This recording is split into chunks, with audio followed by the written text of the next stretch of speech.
contrat Kajoor Glace mi ngi ci dossier yi Kajoor Glace li leen dese ci ay weer bariwul moo tax ma changé ci stratégie ay weer a leen dese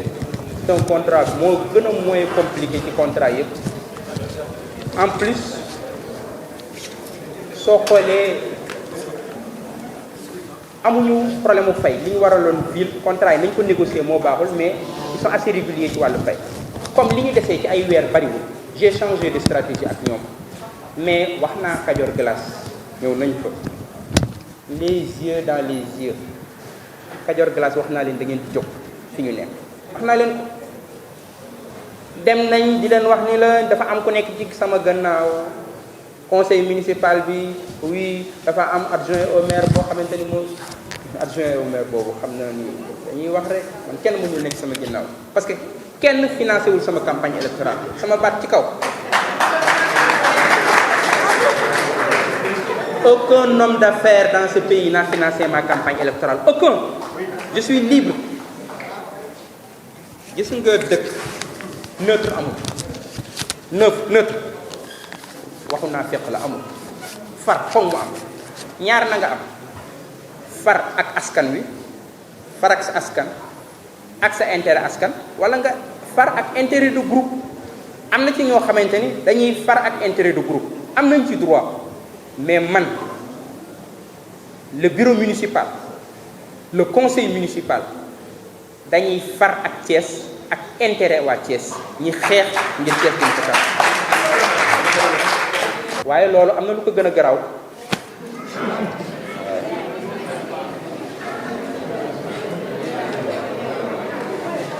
loolu li muy garaaw yépp am na lu ko gën a garaaw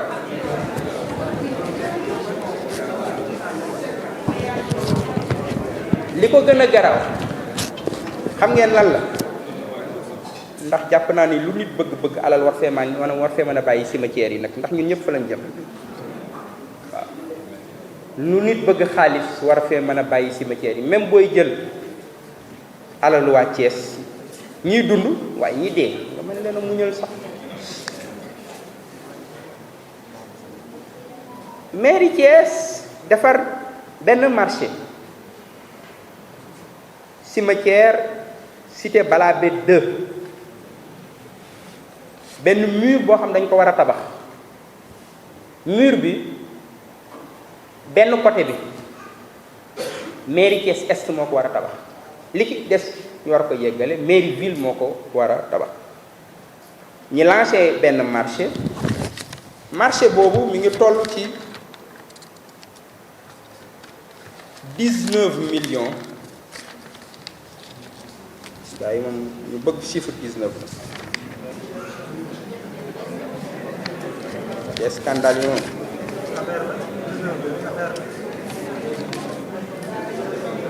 $19 937 280 francs 19 937 280 francs tabax muru cimetière bu njamoon foofu du garaw aka ñoo bari pexe mais suñu sëriñ bu mag ba maam Cheikh Ahmed Tijane si daf ni bari pexe nekk ci ak njuba ko gën a wóor léeg-léeg nit bari pexe lool am expérience lool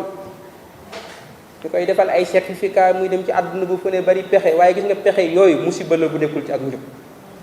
yàlla nañu yàlla dimbali delloo si ci ñu ak njub yoonu siraatal mustaqim bu ñu ci nekkul yàlla nañu yàlla dimbali gide ñu delloo si ñu ci yoon woowu ñu exécuter marché boobu loolu mooy lan mooy gars yi wut nañ seeni papier ñoom nee nañu cimetière yi nekk Balabé ñoom nee nañu tabax nañ ko nee nañu ciment ba saf na nee nañu fer ba mat na nee nañu mool ya doy nañu nee nañu maçon ya def nañu seen liggéey ba cimetière ya tabax nañu ko ba mu pare ñoom ñëw nañu indi seeni papier duggaat mairie jaaraat ñi ñu jaaroon ñu signé leen te ñi leen di signé génn ñu mairie de ñoom ña nga toog ci seeni bureau ni leen macha allah liggéey bi rafet na, ciment bi doy na, fer bi doy na, maçon yi mën nañoo tabax, liggéey bi mat na, i signé leen ko ñu jël xaalis ba lekk dem seen yoon. te tey ku mu weddi li may wax bu la neexee soo génnee fii nga dem ci cimetière yi cité balaa bi waaw ñu ne ma naa noppi loolu mais fan lañ ko teg mais loolu su ma ko noppee di naa fekk su ma ko noppee di complice ñi ne bu ma ko wax ñi ni kenn du ko fi waxe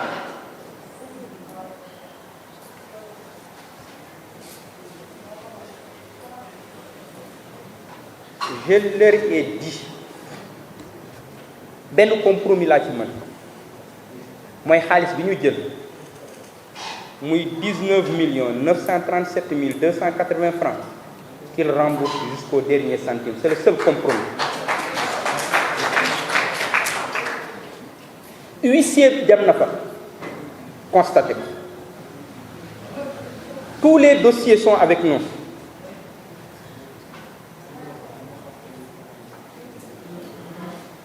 Désormais, c'est Maître Moussa Sarr qui va défendre les intérêts de la ville de Thiès. Maître Moussa Sarr, le grand avocat. Moi, défendre les intérêts de la ville de Thiès.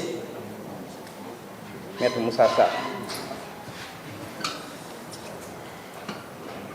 Moi, le matériel du mobilier. Moi, les cimetières, nous allons engager une action judiciaire. Auprès du procureur de la République. Soit nous rembourser xaalis bi soit ñu porter leen plainte barke yeggul nag ci Thiès barke yeggul nga décaissé xaalis lekk def ci sa poos dem te kenn du ko wax loolu barke yeggul ku fi ci dëkk bi loolu dama ci bëgg a leer scandale yooyu mi ngi ci yenn yi nga xamante ni nit ki na ko su ngeen xoolee dinañ la ni Thiès amul koom-koom dinañ leen ni Thiès dëkk bu ndóol la ndekete mbir yi suñ ko jaaraloon ci yoon ci yorin wu rafet am na 412 545 000 francs yoo xam ni mën nañ ko yokk ci gafaka Thiès loo xamante ni ci propriété communale kese lay jóg am na lu toll ci 225 777 000 francs 886 francs yoo xamante ni mën nañ ko yokk ci gafaka Thiès loo xamante ni ci impôts communaux yi lay jóge muy 638 millions yoo xamante ni chaque année day nax saay yoo xamante ni ay pexe yu simple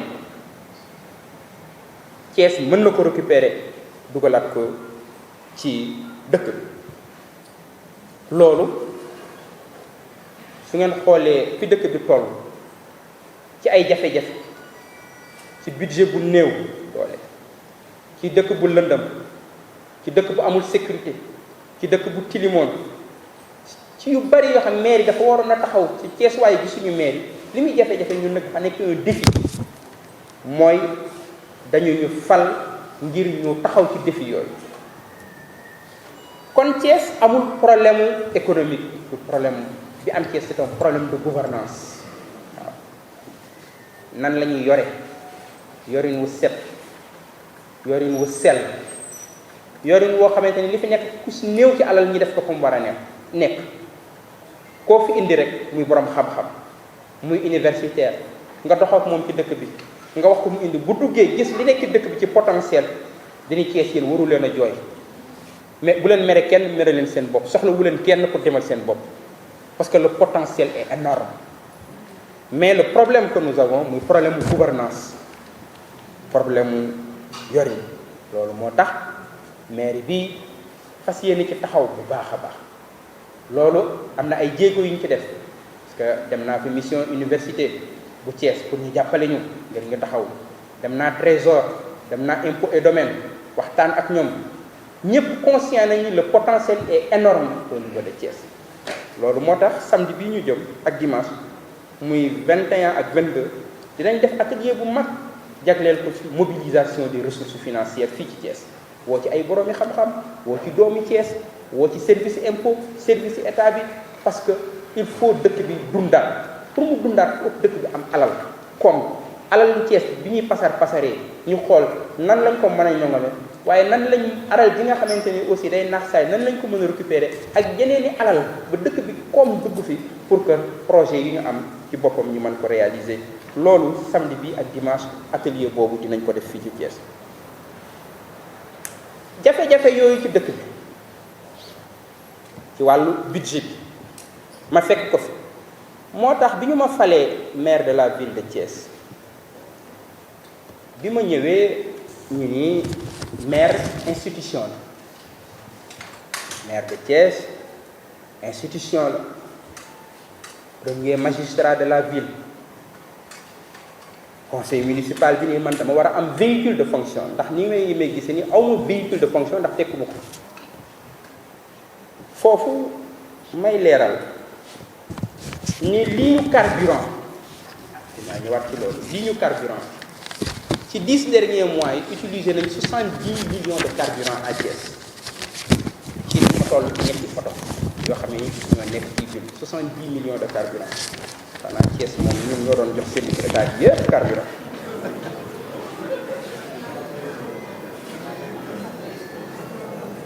ñi ni maire de ville de Thiès dafa war a am véhicule de fonction am na sax ñu nekk ci coalition Benno Bokk Yaakaar ndax yàlla dafa ñu dimbali ñun suñu conseil municipal dina tàng waaye ba léegi ñun ñëpp xam nañ li ñu boole mooy Thiès ñu nekk ci yeneen yi coalition jàpp ni maire de ville de Thiès dafa war a am véhicule de fonction ma ni leen dëgg la mais jafe-jafe yi ma fekk ci dëkk bi ay bor jafe-jafe yi nga xam ne fekk naa ci jamono bii man docteur Babacar Diop ruus naa Thiès ci ma jëndal véhicule 40 millions ma ci dugg di dox ci biir dëkk bi looloo tax ma renoncé à mon véhicule de fonction xam naa ni damay génn léeg-léeg ñu bëri naan waaw maire moom oto bi dañ ko war a defar dafa war a am oto bu rafet oto bu baax ndax mooy premier magistrat de la ville de Thiès sama liggéey ajuwul ci oto bu rafet déedéet ajuwul ci oto bu rafet ci xalaat yi rafet la tool la aju ci yéene yu rafet la aju ci jëf yu rafet la aju ñaanal leen ñu loolu moo ëpp solo ci boppam fi Thiès toll ci ay jafe-jafe ruus na ci budget Thiès ñu ci jël 40 millions di ma ci jëndal oto véhicule de fonction man Babacar Diop mu ciy dugg di ci dox samay soxla di dem sampaate di romb ñoo xamante ni fonde la ñuy ndékkee wala moom la ñuy reere loolu rus naa ko jomb naa ko ci jamono bi ko ñu demee ba Thiès man ko bu boobaa peut-être waaye du jamono bi loolu moo doon waraloon jataay bi ma ni dinaa waxtaan ak waa Thiès ma defal leen état des lieux de la gouvernance municipale waa Thiès xam lu xew ci dëkk bi waa Thiès xam lu xew ci mairie bi waa Thiès xam ñi yor seen alal toog fa ñi xam leen waaw ngeen xam ko su ngeen rombee benn société mu toog ngeen xam ni société bii fi mu nekk yéen a ko moom ñaata nag lu leen société boobu di fay da ngeen koo war a xam bu ñu renégocier contrat yooyu ba mu leeri dinaa ñëwaat fii je pense que s'il y a un seul opposant dans ce pays c'est Babacar Diop il y en a pas deux un seul opposant c'est moi bu fekkee benn la dans ce pays man mais soo bootee dëkk bu toll ni Thiès faut que sa perspective change parce que responsabilité man awma benn problème avec les services de l'État je remercie le gouverneur de la région de Thiès parce que man du ma dugg ci naafeq du ma teesante je suis maire de ville je remercie le préfet de Thiès du département de Thiès ñooñu ñu mat seen place lañ awma benn jafe-jafe ak ñoom je remercie yeneen service de l'État muy commissariat central premier arrondissement service d'hygiène la zone 7 l'armée tous les services de l'État collaborent avec le maire de la ville de Thiès amuñu benn jafe-jafe loolu su ma ko waxul y compris UCG contrairement li gars yi jar UCG dama leen di dimbali ñu jàmbaare la ma nekk seen premier partenaire vidéo bi circulé contexte bi foog nga rapp ngeen dugalaat ko ci contexte bi ci boppam. Donc y compris maintenant on a benn problème avec les services de l'État. Maintenant les 250 millions yi ñor na waa Thiès. Maintenant def nañ plaidoyer bi auprès de la directrice Ndeye Marème ñu ngi koy nuyu bu baax, mais li ñu xamel mooy à ce jour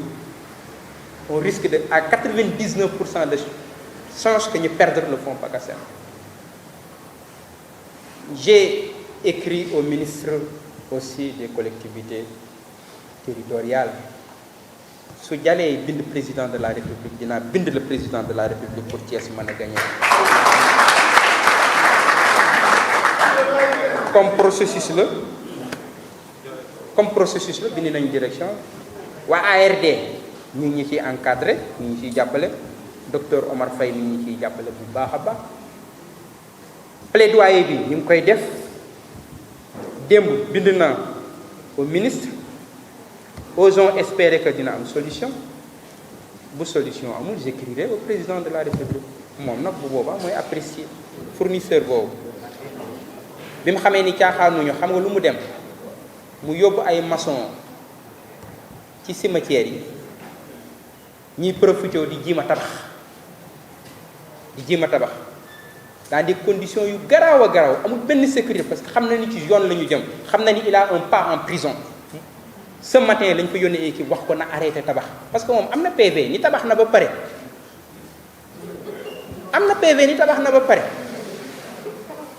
ce maire Thiès a un nouveau maire il s'appelle docteur Babacar Diop engagé wu ko pour mu dellu sur le terrain. J'ai appelé le commissaire demain su delluwaatee ci cimetière yi dinañu fa fekk. Je vais être très clair am na luñ ci commencé. Au niveau de l'avenue Léopold Sédar Senghor am na fa ñu fa doon tabax jàpp ni ñoom trottoir bi ñoo ko moom wala waa Thiès lañu leen a jaay trottoir am na ñu fa def seeni parking Ousmane Ngom bi amoon na ñu fay jaay seeni machine occupé trottoir bi yépp ak seeni machine mel ni ñoom moom trottoir bi wala waa Thiès lañu leen a jaay trottoir ba ci champ de course bi ci rond point bi am na ku fay tabax benn R+3 ou 4 occuper tout le trottoir mel ni moom trottoir bi wala waa Thiès dañ ko jaay trottoir bi su ngeen demee ci angle Sëñ Fallou bi am na ku fa nekkoon yoroon ay tuyaux yu mag occuper tout le trottoir. Je vais être très clair nous allons remettre de l'ordre dans cette ville il faut que ça soit très clair loolu wax naa ko répété ko centre ville bi nag lay tàmbali. Problème mu pavage beeg yenn yi moom a xaw a tënk tuuti centre ville bi ñoo ñu fay jaay ay dàll ak yooyu yëpp day deñ nous allons réorganiser cette ville ba mu nuru une ville dafa am ay barab pour jaay mooy marché am na barab yoo xam ne trottoir la ñëpp a ko bokk mënul nekk excuse dara nga ñëw occuper ko en tout cas artère principale yu Thiès yi nous remettrons de l'ordre. Ça je veux être très clair et précis sur cette question-là. Merci.